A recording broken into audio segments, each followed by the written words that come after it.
भारतीय सेना द्वारा पाकिस्तान स्थित आतंकी ठिकानों को ध्वस्त करने के लिए किए गए ऑपरेशन सिंदूर की सफलता के लिए सेना के शौर्य, साहस और पराक्रम की सर्वत्र प्रशंसा हो रही है और इस ऑपरेशन को सफलतापूर्वक अंजाम देने के लिए तमाम देशवासी सेना और सैनिकों के ऋणी हैं।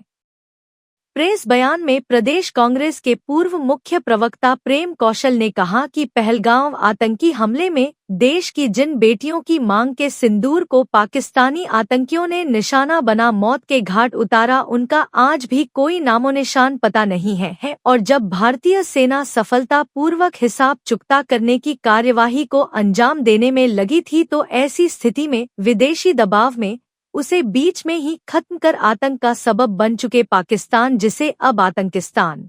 के नाम से जाना जाता है, एवं आतंकवादियों को किन कारणों से सीज फायर कर देशवासियों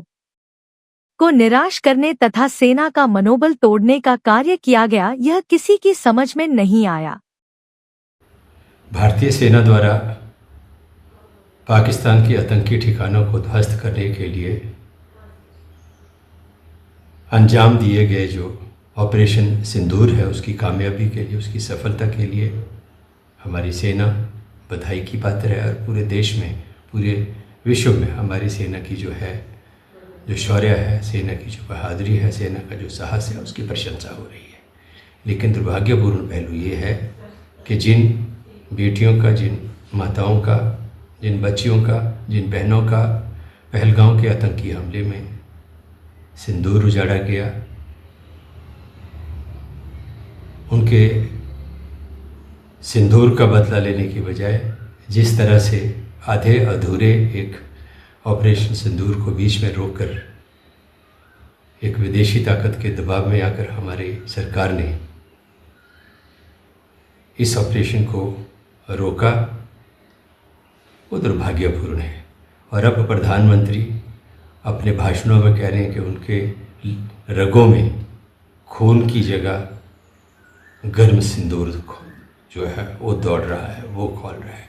प्रधानमंत्री जी, आप ज़ुबानी मिसाइलें चलाने वाले नेता हैं। वास्तव में परीक्षा की घड़ी में आप हमेशा डरपोक और कमज़ोर साबित हुए हैं। आप जिस सिंदूर की बात कर रहे हैं, जिन बहनों का, जिन बेटियों का सिंदूर उजाड़ा गया, आपने उस उजड़े हुए सिंदूर का सौदा किया है। आपने सौदा इसलिए इस प्रकार किया कि जब पाकिस्तान के उन आतंकियों को सबक सिखाने की कार्रवाई को हमारी सेना अंजाम दे रही थी, आपने अनजान कारणों से, न अज्ञात परिस्थितियों में, जिसका किसी को जानकारी नहीं है, एक विदेशी ताकत के दबाव में आकर, एक विदेशी ताकत के कहने से उस ऑपरेशन को बीच में ख़त्म किया। और जिन आतंकवादियों ने उस सिंदूर को उजाड़ने की घटना को अंजाम दिया, उन आतंकवादियों का आज 1 महीना बीत जाने के बाद भी कोई पता नहीं है कि वो कहाँ है। तो आपकी रगों में जो ये आप भाषण दे रहे हैं कि लहू की बजाय गर्म सिंदूर खोल रहा है, अब ये आपकी नौटंकी, आपके ये भाषण किसी के गले उतर नहीं रहे हैं, क्योंकि आपने ऑपरेशन सिंदूर देके उन